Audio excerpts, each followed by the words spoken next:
할렐루야. 네, 조금 전에 소개받은 이재호 목사입니다.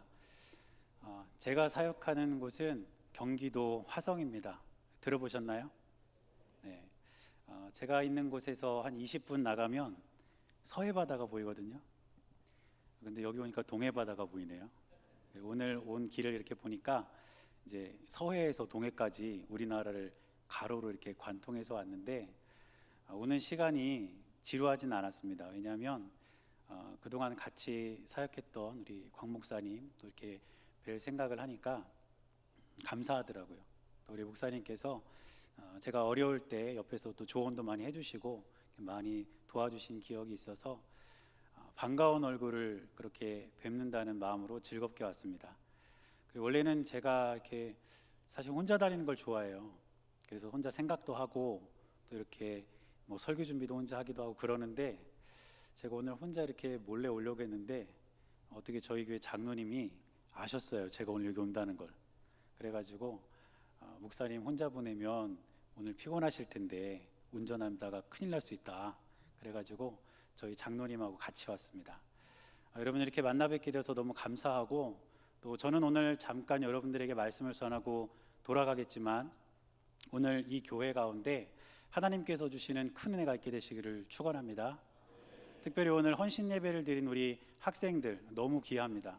우리 학생들의 삶과 또 앞으로의 미래 가운데 하나님께서 주시는 큰 은혜가 있게 되시기를 주님의 이름으로 간절히 축원합니다. 저는 목회를 하면서 건강한 교회를 꿈꿉니다. 우리 큰빛 교회도 건강한 교회가 되시기를 바랍니다. 그런데 제가 어떤 책을 보니까 건강한 교회에는 두 가지 특징이 있다고 하더라고요. 첫째는 뭐냐면 밝음이고요. 둘째는 반응입니다. 제가 오늘 여기 교회를 와 보니까 우리 큰빛 교회는 밝음은 넘치는 것 같아요. 이름부터 큰빛이잖아요. 그렇죠? 그리고 1층에서 아까 깜짝 놀랐어요. 어떤 분이 인사를 이렇게 하시는데 생전 처음 봤습니다. 그런 인사는. 너무 기분이 좋더라고요. 밝음은 넘치는 것 같아요. 근데 두 번째는 이제 반응인데 이 반응은 뭐냐면 예배의 반응입니다. 여러분 찬양할 때도 반응이 있어야 되고요. 기도할 때도 반응이 있어야 하고 말씀을 들을 때도 반응이 있어야 합니다. 어떤 교회를 가보면 앞에서 찬양 인도를 이렇게 하는데 앉아 계시는 성도님들이 반응이 없어요. 마치 공연을 보는 것처럼. 그런데 또 어떤 교회를 가보면 앞에서 찬양 인도하는 분들의 그 인도를 따라서 너무너무 열심히 찬양을 해요. 그런 교회가 건강한 교회죠. 또 같이 기도할 때도 마찬가지죠. 함께 기도를 요청했을 때 뜨겁게 함께 기도할 수 있는 교회, 그 교회가 건강한 교회인 줄 믿습니다. 그리고 말씀을 들을 때도 반응이 있어야 됩니다. 여러분 말씀을 들을 때 반응은 어떻게 나타날까요? 그렇죠, 아멘입니다. 여러분들이 광 목사님 말씀 전하실 때 아멘 크게 하시나요? 맞아요? 네, 제가 한번 다음 주에 유튜브로 확인해 보겠습니다. 오늘 이 예배 가운데도 말씀에 대한 반응이 있기를 바랍니다. 여러분 아멘이 왜 중요하냐면 그 아멘은 선포된 하나님의 말씀이 내 삶 가운데 이루어질 것이라는 것을 확신하는 선포예요. 그냥 사람이 말하고 끝나는 말이 아니라 그 말이 내 삶 가운데 이루어질 것을 내가 확신하고 선포하는 것이 아멘이라는 거예요. 그러니까 여러분들이 목사님 말씀에 아멘하는 것은 목사님 말씀에 그냥 후렴구를 넣어주는 게 아닙니다. 목사님이 말씀하실 때 그 하나님의 말씀이 내 삶 가운데 이루어질 것이다. 내 인생 가운데 반드시 성취될 것이다. 이것을 여러분들이 선포하는 겁니다. 그래서 예배를 드릴 때도 이 아멘이 중요해요.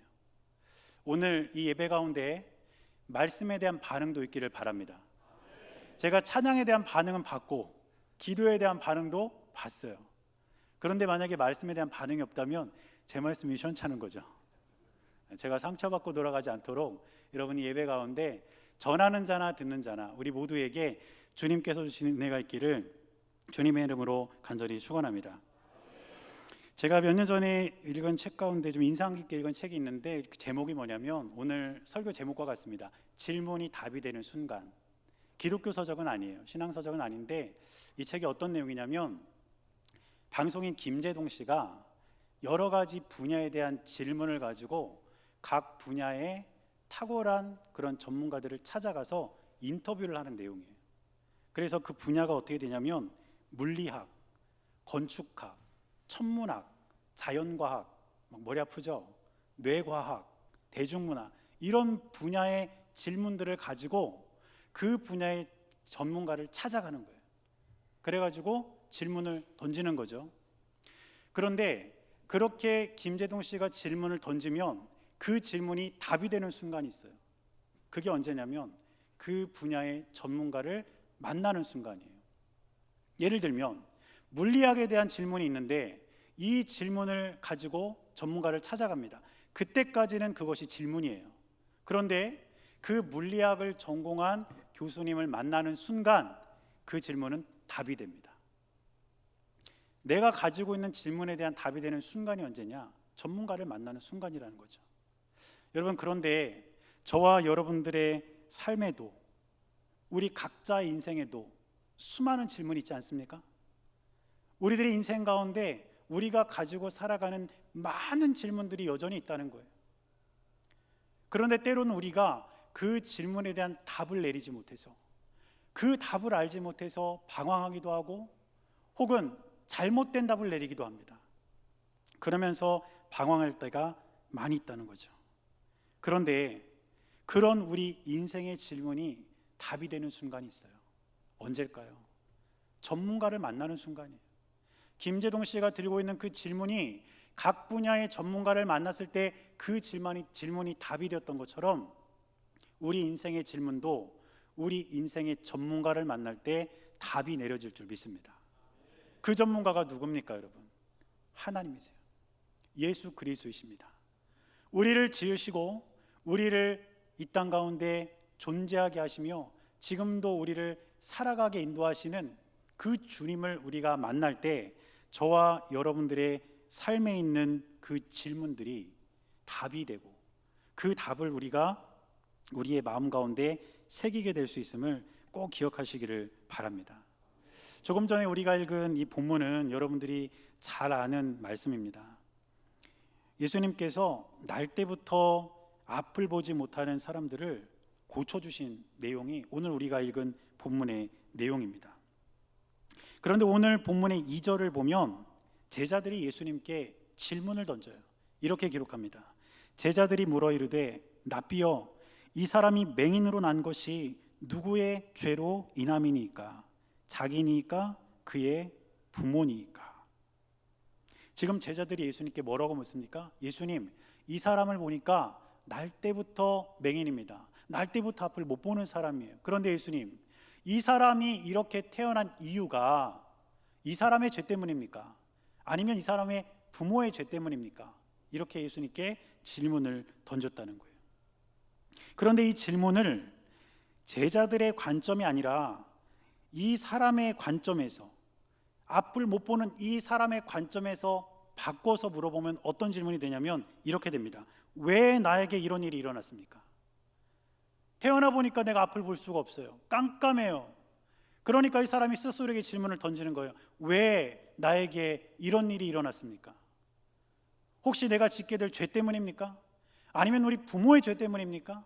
이게 이 사람의 질문이었다는 거예요. 그런데 여러분, 이 질문을 잘 보세요.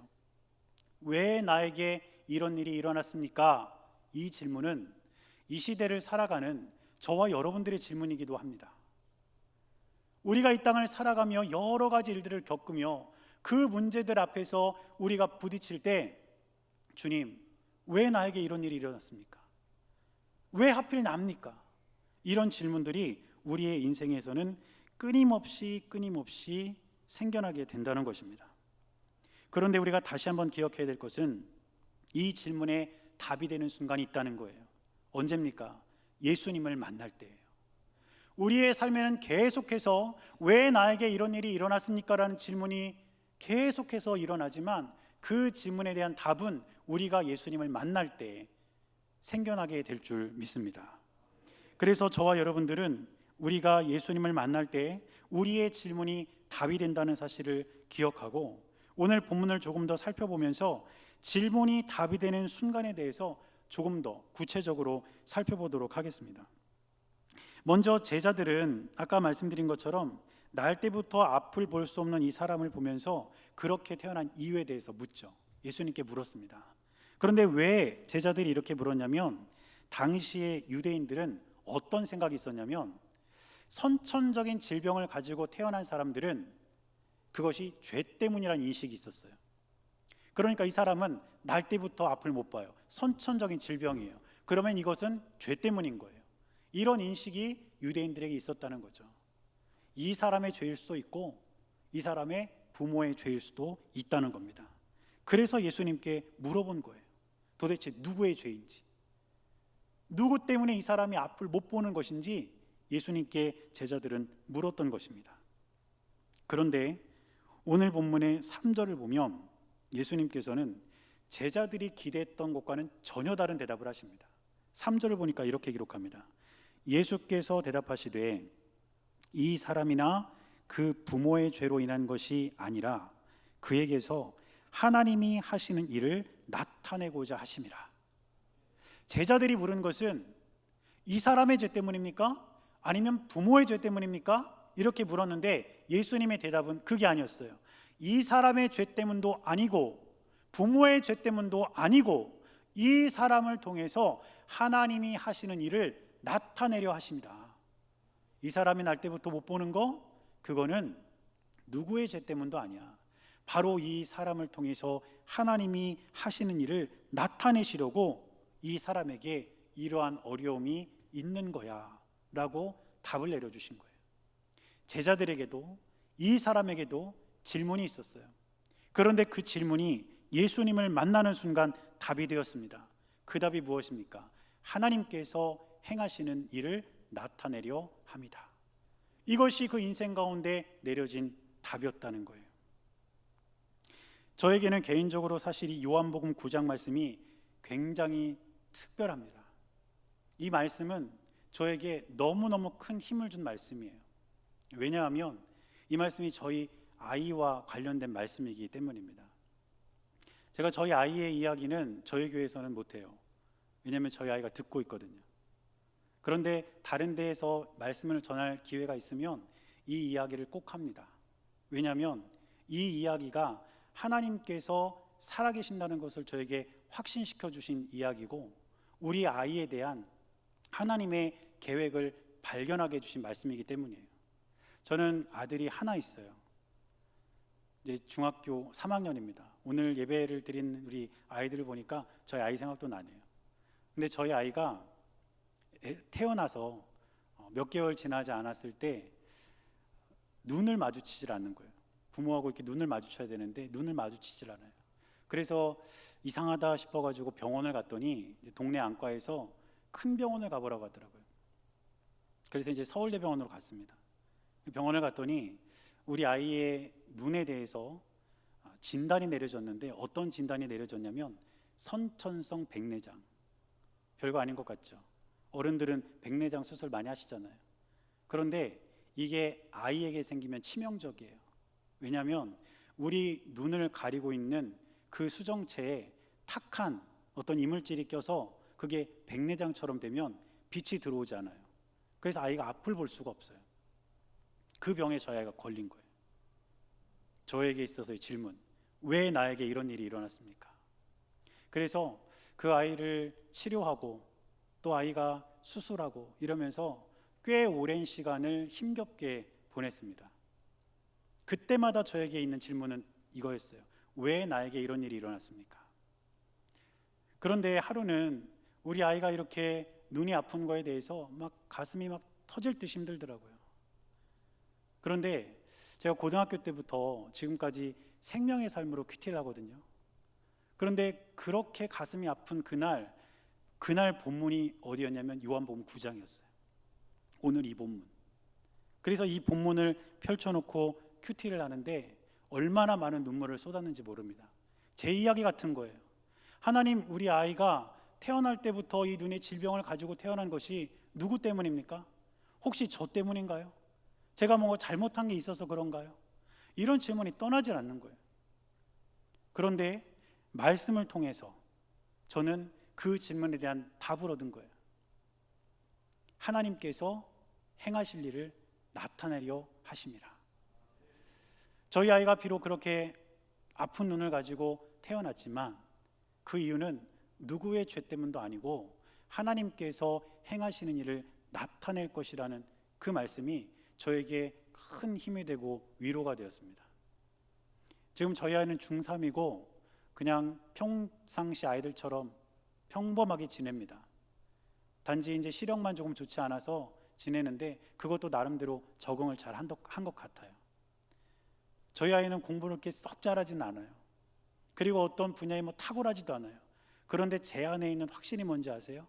하나님은 이 아이를 통해서 하나님께서 하신 일을 나타내실 것이다. 저는 그 기대가 있습니다. 여러분, 저에게는 질문이 있었어요. 나에게 왜 이런 일이 일어났습니까? 그런데 그 질문이 답이 되는 순간이 언제였냐면 하나님의 말씀을 내가 보고 믿고 받아들인 순간이었습니다. 여러분에게도 질문이 있죠? 여러분, 하나님의 말씀이 여러분들의 삶과 부딪히는 순간 여러분들의 그 질문은 답이 될 줄 믿습니다. 그래서 여러분들의 삶에 있어서도 수많은 질문 속에서 예수 그리스도의 말씀을 통해 하나님의 말씀을 통해 답을 얻는 여러분들이 될 수 있기를 주님의 이름으로 간절히 축원합니다. 다시 본문으로 돌아오면 이제 예수님께서는 앞을 볼 수 없는 이 사람을 치유하기 시작하시죠. 6절을 보면 이렇게 기록합니다. 이 말씀을 하시고 땅에 침을 뱉어 진흙을 이겨 그의 눈에 바르시고. 예수님께서 땅에 침을 뱉어서 진흙을 만들어 가지고 그 앞을 못 보는 사람 눈에 바르셨대요. 그 다음 7절을 보니까 또 이렇게 기록합니다. 이르시되 실로암 못에 가서 씻으라 하시니, 실로암은 번역하면 보냄을 받았다는 뜻이라. 이에 가서 씻고 밝은 눈으로 왔더라. 예수님께서 그렇게 하신 다음에 이 사람에게 말씀하신 거예요. 실로암이라는 연못에 가서 눈을 씻어라, 이렇게 말씀하셨는데 이 사람이 예수님의 말씀대로 실로암에 가서 눈을 씻고 앞을 볼 수가 있게 된 거예요. 여러분, 복음서에 기록된 예수님께서 일으키신 기적은 대부분 즉각적으로 일어납니다. 예수님이 말씀하시는 순간, 예수님의 손이 닿는 순간, 예수님의 옷자락에 손을 대는 순간, 그 순간 즉각적으로 일어나요. 거의 대부분이 그래요. 그런데 오늘 본문에서 이 앞을 볼 수 없는 사람에게 기적이 일어난 시점이 언제냐면 즉각적인 순간이 아니에요. 예수님의 말씀에 순종했을 때예요. 진흙으로 눈에 발랐을 때도 아니고 실로암에 가라고 말씀했을 때도 아니에요. 이 사람이 직접 실로암에 가서 예수님의 말씀대로 순종해서 그 연못에서 눈을 씻었을 때 이 사람이 눈을 떴다는 거예요. 그런데 여러분, 오늘 이 본문을 자세히 들여다보면 이 날 때부터 앞을 보지 못하는 사람은 예수님의 정체에 대해서 정확히 알지 못하고 있습니다. 낯선 사람이에요. 그런데 그 사람이 나에게 와서 진흙을 갑자기 내 눈에 막 발라요. 그리고 저기 연못에 가서 눈을 씻고 오라는 거예요. 여러분이라면 그렇게 하시겠습니까? 갑자기 어떤 사람이 여러분들에 와가지고 막 진흙으로 눈에다가 막 이렇게 바르고 여러분들한테 어디 가서 눈을 좀 씻고 와라 이렇게 하면 여러분 그렇게 하시겠어요? 저라면 못할 것 같아요. 뭐 나한테 왜 이러냐고, 도대체 당신 누구냐고. 이게 정상적인 반응 아닐까요? 그런데 이 사람은 그렇게 반응하지 않았다는 거예요. 예수님께서 진흙을 눈에 바르실 때도, 그리고 실로암에 가서 눈을 씻으라 할 때도 그 말씀을 그대로 순종했고, 그 말씀에 순종한 그 순간이 이 사람에게 있어서는 인생의 질문이 답이 되는 순간이었던 것입니다. 여러분, 저와 여러분들이 예수님의 말씀에 순종할 때 우리의 질문은 답이 됩니다. 우리가 가지고 있는 성경을 보세요. 얼마나 많은 하나님의 말씀이 있습니까? 그런데 과연 저와 여러분들은 그 말씀에 얼마나 순종하고 살고 계십니까? 우리 인생의 질문이 꼬리에 꼬리를 무는 이유는 다르지 않아요. 우리가 예수님께 순종하지 않기 때문이에요. 하나님 말씀에 순종하지 않기 때문에 우리의 인생 질문은 계속해서 질문에 질문이 이어지고 있는 겁니다. 그러나 오늘 이 본문에 나오는 이 사람처럼 우리가 예수님의 말씀에 순종하면 우리의 인생의 질문은 답이 내려질 줄 믿습니다. 그런데 우리는 성경을 이렇게 읽으면서 앞을 볼 수 없는 이 사람을 보면서 사실 우리와 전혀 상관없다고 생각할지 몰라요. 왜냐하면 우리는 다 앞을 볼 수 있거든요. 그러니까 그냥 이 사람은 성경 안에 기록되어 있는 사람으로 그냥 지나칠 수 있습니다. 그런데 여러분, 오늘 우리가 읽은 이 본문에 맹인으로 번역된 이 단어를 성경 원어로 보면 튀플론 이런 단어를 쓰고 있는데요, 이 단어의 의미가 뭐냐면 이런 의미입니다. 연기로 인해 가려진. 여러분, 이 말을 잘 기억하셔야 합니다. 맹인으로 번역된 이 단어의 원래 의미가 연기로 인해 가려진이란 뜻이에요.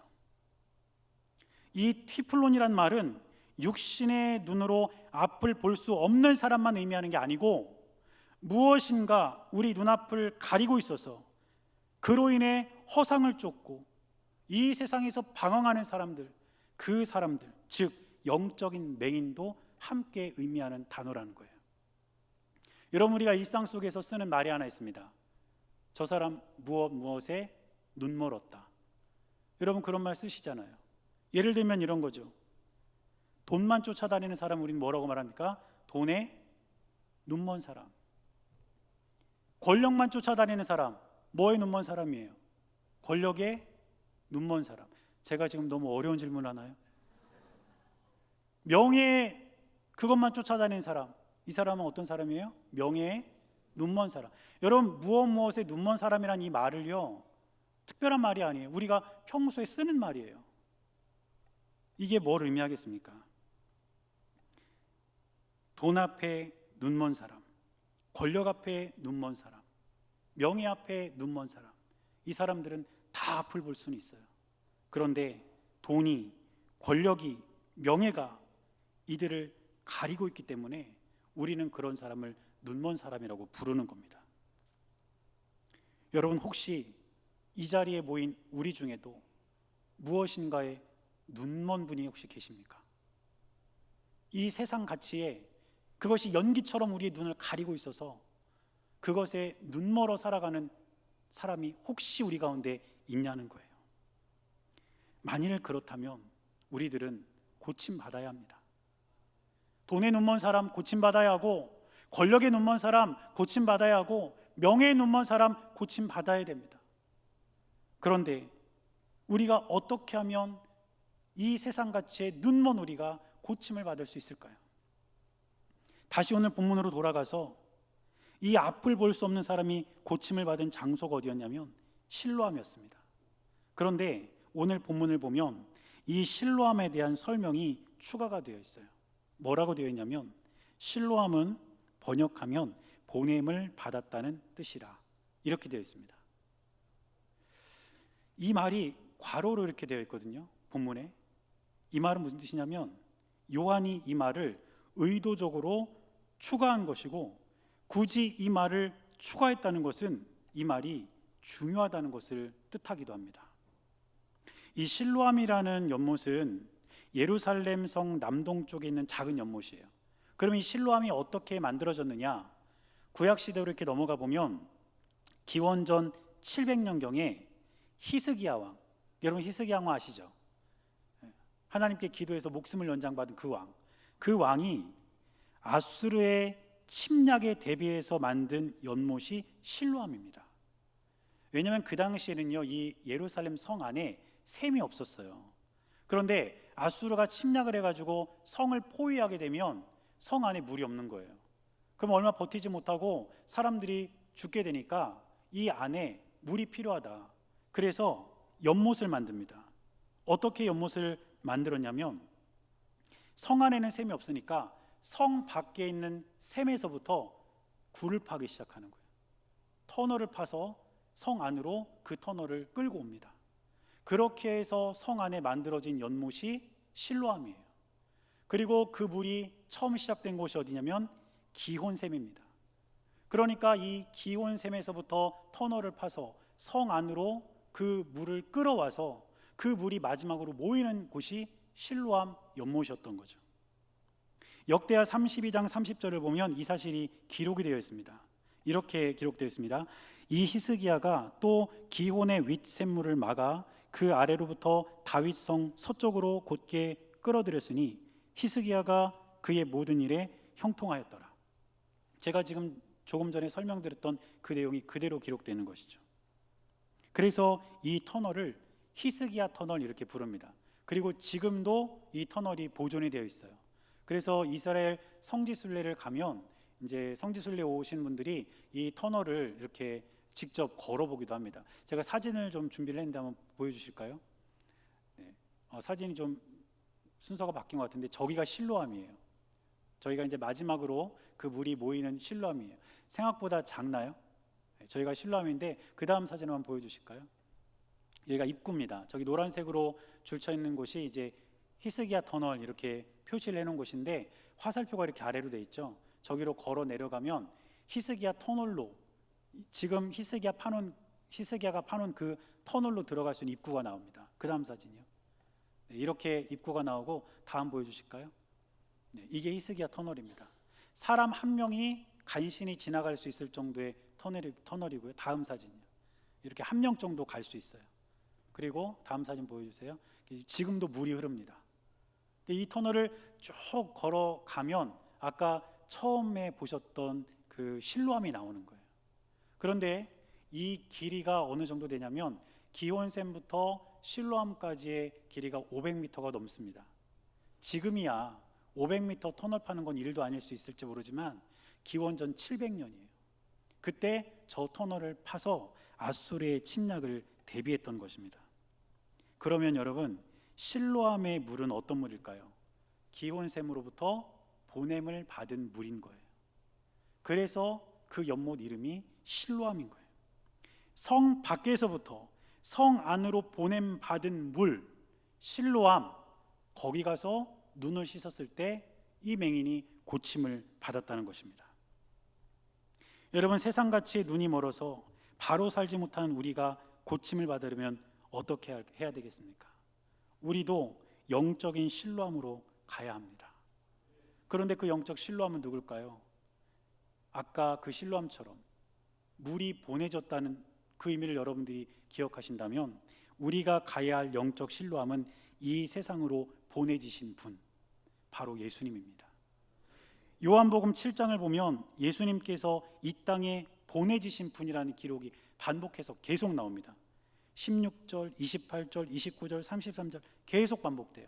그 중에 29절 한번 보면 이렇게 기록합니다. 나는 아노니 이는 내가 그에게서 났고 그가 나를 보내셨음이라 하시니.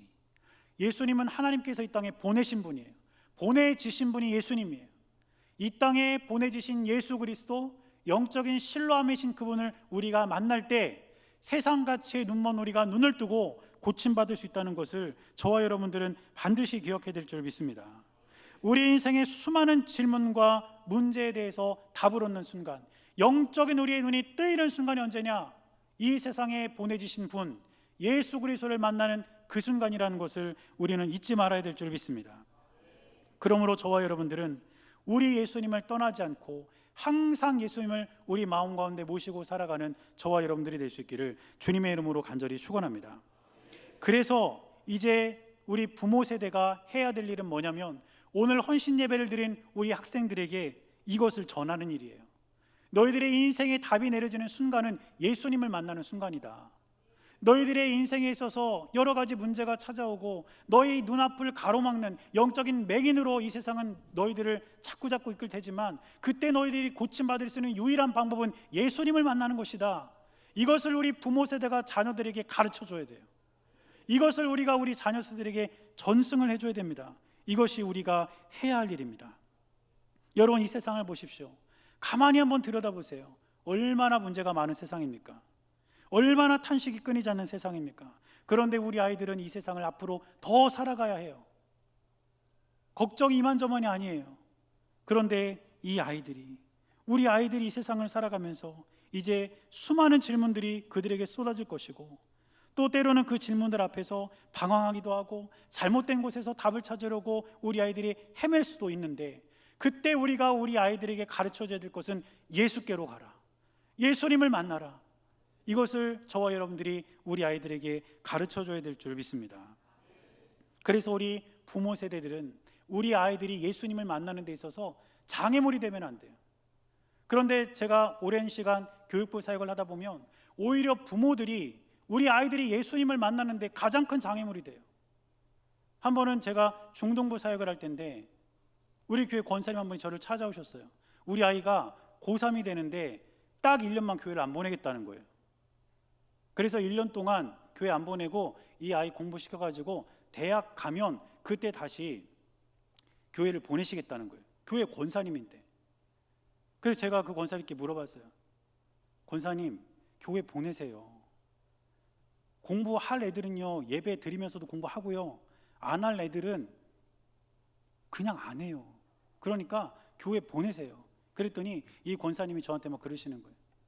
아니, 다른 것도 아니고 교회 아예 안 나오게 하는 것도 아니고 1년이라고, 딱 1년. 1년만 참으라고. 안 된다고 보내시라고. 계속 실랑이를 거예요. 그러다가 그분이 저한테 그러더라고요. 그때 이제 전도사였거든요. 전도사님, 만약에 우리 아이 대학 못 가면 전도사님이 책임지실 거예요? 저한테 그러는 거예요. 제가 그때 뭐라고 했을까요? 제가 왜 책임집니까? 그랬어요. 제가 왜 책임져요? 얘가 대학 못 가는 걸. 저는 책임질 수 없는데 이 아이의 인생은 예수님이 책임질 겁니다. 제가 그렇게 대답했습니다. 여러분 믿으십니까? 우리 학생들도 믿으십니까? 여러분들이 예수님을 떠나지 않으면 예수님이 여러분들의 인생을 책임집니다. 여러분들이 예수님 안에서 인생의 질문에 대한 답을 찾으면 여러분들의 인생은 주님께서 책임지신다는 거예요. 그게 여러분들의 고백이 될 수 있기를 바랍니다. 아까 앞에서 우리 학생들 찬양을 하는데 그 예수님 때문에인가요? 그 구절이 계속 반복되더라고요. 감동이었어요. 저는 예수님 때문에, 예수님 때문에. 저는 그 말이 여러분들이 예수님을 떠나지 않겠다는 고백으로 들렸습니다. 떠나지 마시기를 바랍니다. 그래야만 여러분들의 인생에 앞으로 쏟아질 수많은 질문들이 진짜 답을 찾을 수가 있습니다. 그래서 저와 여러분들은 부모 세대는 우리 아이들이 예수님을 만날 수 있도록 그 길을 열어주고, 우리 학생들은 어떤 순간에도 예수님을 떠나지 않고 그 예수님을 꼭 붙잡고 살아갈 때 우리 모두의 인생 가운데 내려지는 질문들은 답을 찾고 주 안에서 형통한 삶을 살아가게 될 줄 믿습니다. 여러분, 지금도 많은 사람들이 인생의 이 질문에 대한 답을 찾기 위해서 사실 헛된 곳을 기웃거리고 있어요. 여기일까 저기일까 기웃거리고 있습니다. 그러나 저와 여러분들의 인생의 질문에 답이 내려지는 그 순간은 우리가 예수님의 말씀을 듣고 그 말씀에 순종하고 예수님을 만날 때라는 것을 기억하고 진실하게 믿음의 길을 걸어가는 저와 여러분들이 될 수 있기를 주님의 이름으로 간절히 축원합니다. 그래서 우리 삶의 마지막 순간에는 저는 우리 모두가 그렇게 고백했으면 좋겠어요. 내가 평생을 살며 가장 잘한 일은 내가 예수님을 믿은 것이다. 그리고 내가 예수님을 믿은 것에 나는 어떤 후회도 없다. 이런 고백이 저와 여러분들의 고백이 될 수 있기를 주님의 이름으로 간절히 축원합니다. 제가 요즘에 우리 교회에서 같이 자주 부르는 찬양이 바로 이 찬양인데, 나는 주를 섬기는 것에 후회가 없습니다. 우리 이 찬양을 이 시간 같이 좀 부르고 같이 좀 기도했으면 좋겠어요. 하나님, 우리 인생에 수많은 질문들이 내려져 있는데 그 질문에 대한 답을 찾기 위해서 때로는 방황도 하고 잘못된 답을 지금 찾고 우리가 살고 있습니다. 그런데 우리가 예수님을 만날 때, 그 말씀에 순종할 때, 우리 예수님을 바라볼 때 우리의 인생의 질문에는 답이 내려질 것이고, 그렇게 살아간 우리의 삶을 나는 후회하지 않습니다. 내가 평생에 가장 복된 일이 있다면 내가 예수님 믿고 내가 예수님 만난 것입니다. 그게 우리의 고백이 될 수 있기를 축복합니다. 우리 찬양을 같이 한번 부르고 함께 좀 뜨겁게 기도하도록 하겠습니다.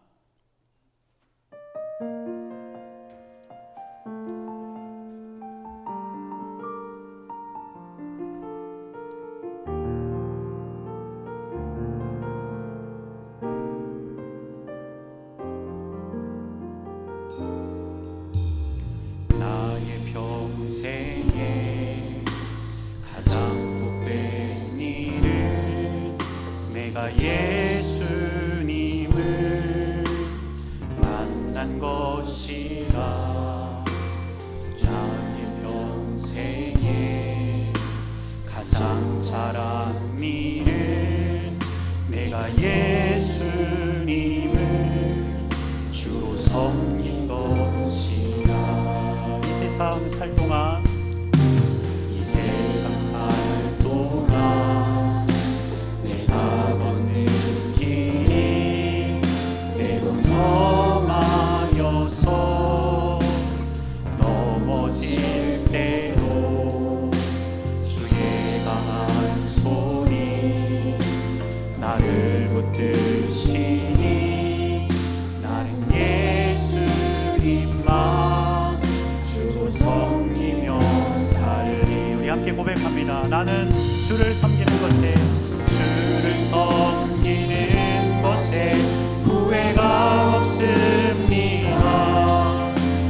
내가 걸어온 모든 시간 다 주의 은혜 내가 걸어갈 모든 날도 주만 섬기며 살리 오직 예수 이름 부르며 살아가리라. 우리 다시 고백합니다. 나의 평생에 가장 복된 일은 내가 예수님을 만난 것이라. 나의 평생에 가장 잘한 일은 내가 예수님을 주로 섬긴 것이라. 세상 살 동안 이 세상 살 동안 내가 걷는 길이 때론 험하여서 넘어질 때도 주의 강한 손이 나를 붙드시니 나는 예수님만 주로 섬기며 살리. 나는 주를 섬기는 것에 후회가 없습니다.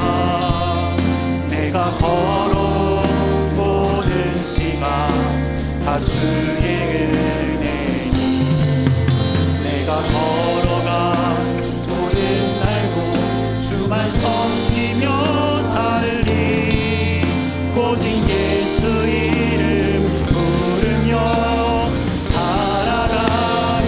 나는 주를 섬기는 것에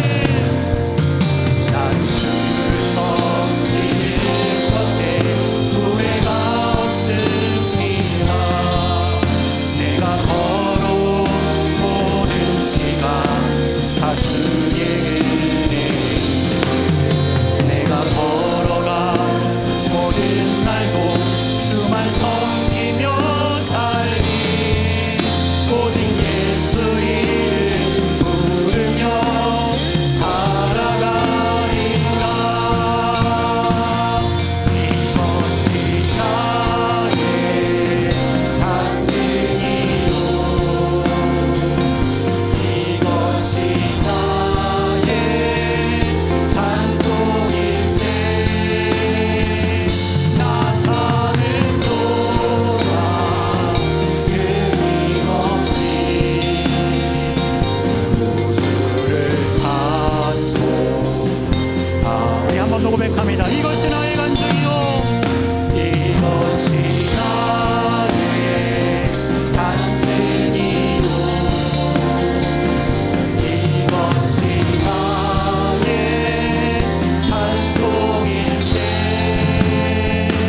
나 사는 동안 끊임없이 주를 찬송하리로다. 우리 시간 함께 기도하겠습니다. 하나님, 우리 인생에 수많은 질문들이 쏟아지고 있는데 그 질문에 대한 답이 내려지는 순간은 우리가 예수님을 만나는 순간임을 우리가 믿습니다.